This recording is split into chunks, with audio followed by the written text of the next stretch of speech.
Ok, aujourd'hui on va parler de la Z750 chez Kawasaki. Oui, on va parler de Kawasaki. Et est-ce que vous connaissez la philosophie Tsugomi? C'est un terme japonais qui signifie tout un tas de choses, qui a plus attrait à l'aura d'une chose ou d'un personnage pour désigner son énergie ou son agressivité. Telle une bête tapie dans l'ombre pourchassant sa proie, ce terme a été utilisé par une marque en particulier.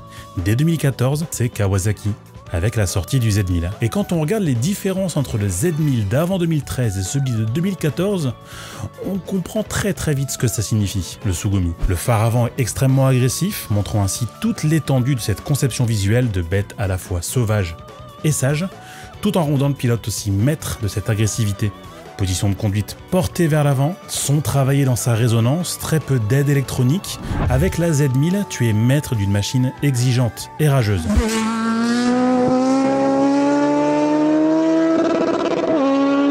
Voilà tout ce que Kawasaki voulait démontrer dès 2014.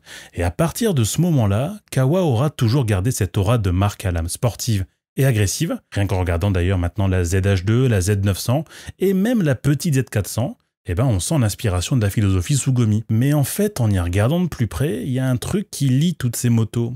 C'est une lettre, le Z. Cette famille de motos remonte dès les années 70 avec la Z1, la première Universal Japanese Motorcycle sauce Kawa, l'un des premiers superbikes de l'histoire. C'est aussi le Z650B1, le prince des princes, aussi agile qu'une 500 et puissante qu'une 750 cm3. Tiens d'ailleurs, vous connaissez le point commun entre la 900 Z1 et le 650B1 ? C'est celui qui a donné le coup de crayon, Ben Inamura.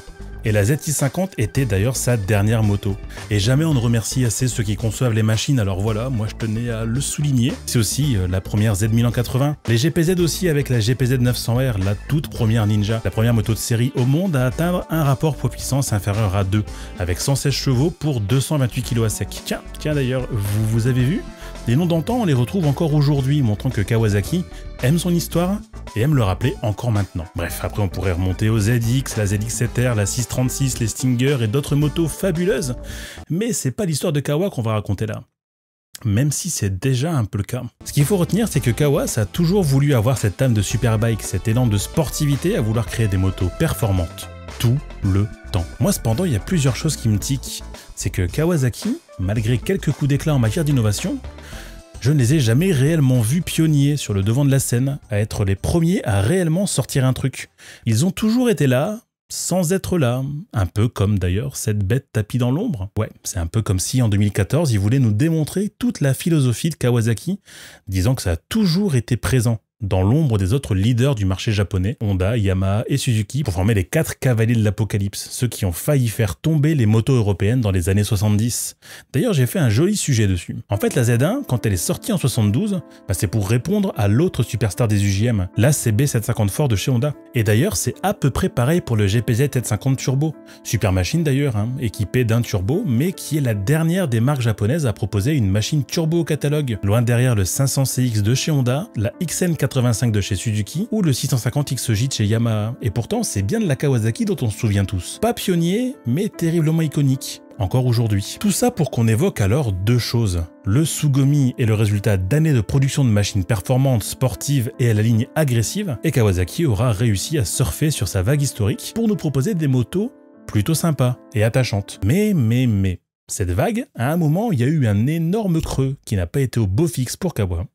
Les années 90. À ce moment-là, Kawa vend pas mal de motos, mais est un peu dans le mal en termes de popularité. Malgré de très bonnes innovations dans ses motos de sport comme la ZX7R, ZX6R et ZX9R au programme, les deux machines qui n'ont pas du tout la philosophie Kawa mais qui portent à bout de bras la firme dans sa quête de marge commerciale et de chiffre d'affaires, ce sont les Kawasaki ER5 et la Kawasaki ZR7. La première de 96 est un petit bicylindre, reprise plus moderne de la GPZ 500, sortie au milieu des années 80, développant alors 50 chevaux et étant extrêmement populaire pour les moto-écoles.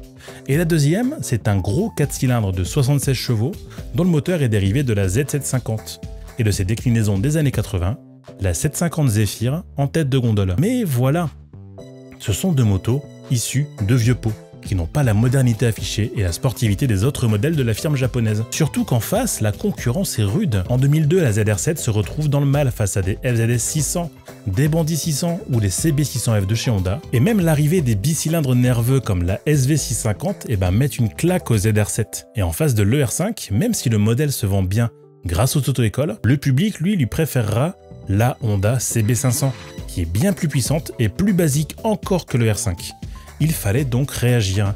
Et c'est en cela que Kawa va revoir complètement sa stratégie et revenir à l'essence même de son aura, du Tsugomi. Créer des motos à l'aura ou à l'énergie intense et au ressenti extrême pour les motards. Ainsi, en 2003 sera créé un nouveau concept propre à Kawasaki, repris bien plus tard par les autres, le roadster agressif.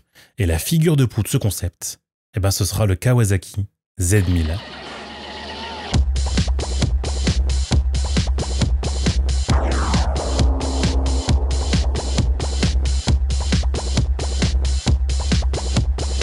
C'est là que va rentrer notre deuxième acteur du design, Shunji Tanaka. Débauché de Mazda d'ailleurs, créateur du design de la Mazda MX-5, chapeau l'artiste, c'est lui qui va créer toute la stratégie d'influence de Kawasaki dans les années 2000. Les couleurs signatures de Kawa, le vert, l'orange, les fluos, c'est lui. Sa mission première, créer des designs audacieux, incarnant la performance sans compromis pour valoriser la sportivité de la firme. Si je parle de Tanaka, c'est parce que ce grand monsieur est parti fin 2021. Et il nous aura laissé en première machine le Z1000. Tu sais là, la moto avec les 4 flûtes en guise de pot d'échappement, c'est lui. 127 chevaux, 198 kg à sec, 4 cylindres en ligne issus de la ZX9R, et c'est surtout un style, le Z1000. Un style si inconnu pour l'époque, je te rappelle d'ailleurs qu'en 2003, on se battait avec des 600 bandits, des FZS 600, des motos qui étaient bien rondelettes, et là le Z1000, c'est l'introduction d'un nouveau style dans la moto. Cette période qu'on va appeler d'ailleurs l'intronisation des motos manga. On aime ou on n'aime pas, mais c'est sûr, ça a fait tourner des têtes. Et les porte-monnaies aussi, parce qu'en France, Kawasaki renoue avec le succès grâce à ce Z1000. Et c'est là que Tanaka a compris qu'une moto, c'est avant tout une âme, un coup de crayon et des performances sans relâche pour aller convaincre un public qui souhaite qu'une seule chose dans les années 2000.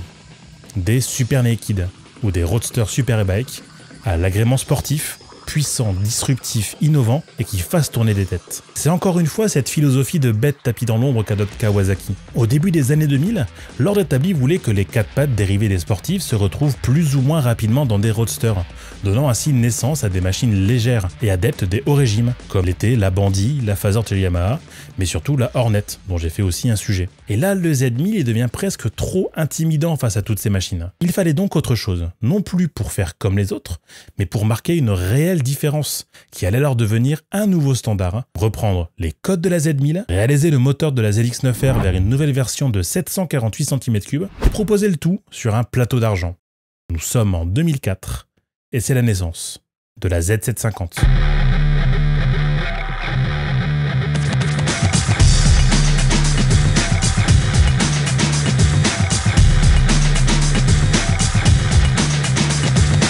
Et c'est un raz-de-marée qui s'annonce avec la Z750. Motojournal d'ailleurs titrera son essai comme ceci. Kawa va faire un malheur. Prévu donc au départ pour sortir 144 chevaux, le 4 cylindres réalisé ne ronchonnera pas à sortir ses 110 chevaux, 106 en France à 11 000 tours minute. Cette moto c'est un véritable clone de la Z1000 et sa seule différence visuelle d'origine, c'est la ligne d'échappement. Les 4 flûtes vont laisser place à un classique 4 en 1 à la sonorité démoniaque.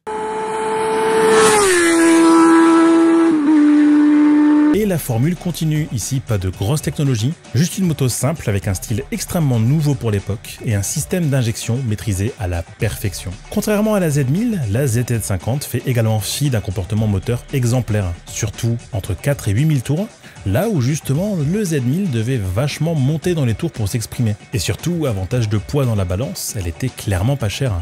Les premiers modèles sont sortis à 6 990 € et après, dans la gamme, ça va s'afficher entre 7 400 et 7 800 €. Allez directement se batailler avec des Hornet, des Phaser et des Bandits. En dépit d'un freinage pas forcément convaincant, est-ce que cette moto serait plus efficace, plus sensationnelle et plus facile que Z1000 ? C'est en effet l'objet de la formule de la petite Z qui viendra bouffer les parts du marché de la Z1000, mais surtout d'autres concurrentes déjà bien ancrées. Dès sa première année, la ZZ50 sera la moto numéro 1 chez Kawa en 2004. Et même la meilleure vente d'ERM en France cette année-là. Une success story qui allait placer la France en tant que 3e marché pour Kawasaki dès 2003-2004, derrière les États-Unis et le Japon. Et maintenant, il fallait durer. Ce sera le cas. Top 1 en 2004, 2005, 2006.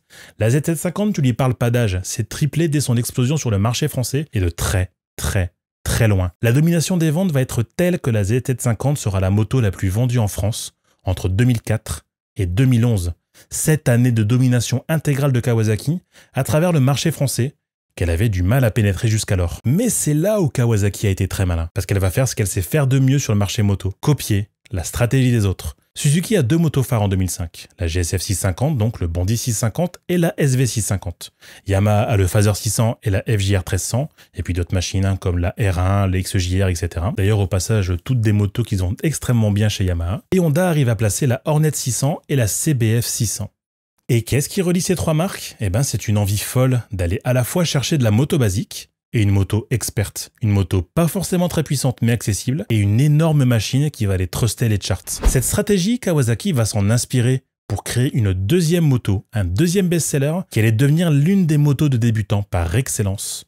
La Kawasaki ER6. Bouille aguicheuse, tarif accessible, moteur généreux et complet. Le R6 est très vite devenu un standard pour les jeunes permis, si bien qu'elle va rencontrer à son tour un immense succès commercial. C'est bien simple, un Kawasaki va truster les 2 meilleures places du marché moto en France entre 2007 et 2010. En 2012 et 2013, le R6 sera la moto la plus vendue en France. Et pour comprendre un peu comment cette domination verte a été telle entre cette période, Kawasaki a toujours placé au moins ces 2 motos dans le top 3 en France entre 2004 et 2013. Une période dorée, me direz-vous ?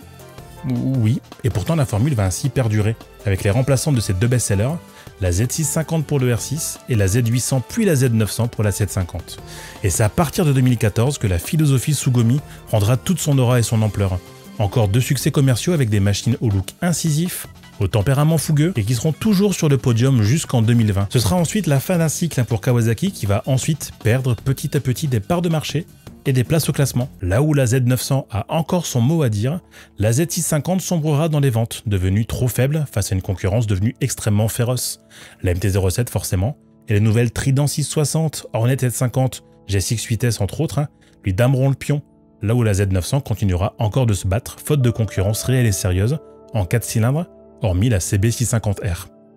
Le bilan est alors absolument phénoménal pour Kawasaki. 13 ans de domination sans partage, 66 849 ventes en France, et surtout un constat fou.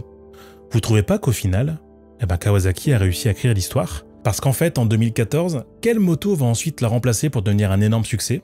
C'est la MT-07 qui reprend les codes de l'ER6. Bicylindre accessible, gueule manga, moto parfaite pour les débutants, rendant l'arsouille accessible avec un prix défiant toute concurrence. La MT-07 rebaptisant la formule de l'ER6, lui-même reprenant les codes du premier ZZ50, reprenant lui aussi les codes de la Z1000. Et on peut dire que là, la philosophie Tsugomi, bête tapis dans l'ombre, a réussi à créer une véritable émulsion, tant la nouvelle agressivité des motos, tant dans la ligne visuelle ultra radicale, tant dans la sonorité et le ressenti des machines, que ce soit en bicylindre, en 3 cylindres ou en 4 cylindres, la Street, la 690, 790, 890 Duke, les MT-09 et MT-07, ces motos au look manga qu'on a vu et revu au milieu des années 2010, tout ça, un peu, c'est grâce à la ZZ50 et surtout à la Z1000 qui ont réussi à créer un nouveau marché et une nouvelle tendance. Et rien que pour ça, merci Kawa. La formule de base était donc la suivante. Rester dans le bois à guetter ce que fait la concurrence, proposer ensuite sa vision de la moto en faisant plus fort, plus sportif, plus engagé, surclassant alors la concurrence, comme l'avait fait la Z900 face à la CB750 Four, et reprenant ensuite les noms iconiques du passé, le Z750 aura marqué un tournant dans le monde de la moto.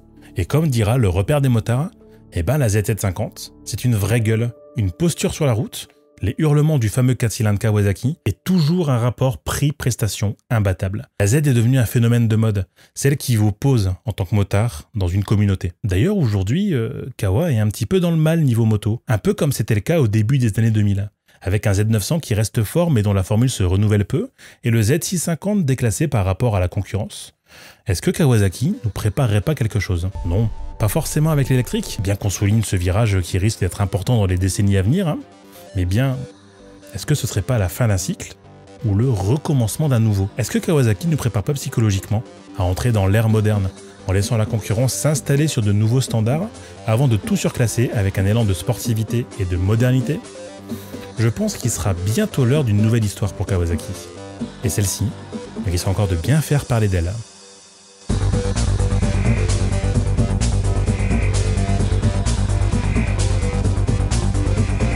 Merci à tous d'avoir suivi cette vidéo et si elle vous a plu, n'hésitez pas à laisser un like et un commentaire sur cette fabuleuse ZZ50. Dites-moi d'ailleurs ce que vous pensez de ce concept et du ton employé, parce que j'essaye de changer un petit peu de formule, de vous raconter quelques histoires encore. Racontez-moi d'ailleurs vos meilleurs souvenirs en Kawasaki ou en Z, ce serait cool de partager ça. Et d'ailleurs c'est pas pour des conneries, Kawasaki a vraiment fait quelque chose de bien, donc c'est à souligner. Et aussi d'ailleurs de partager la vidéo si elle vous a plu.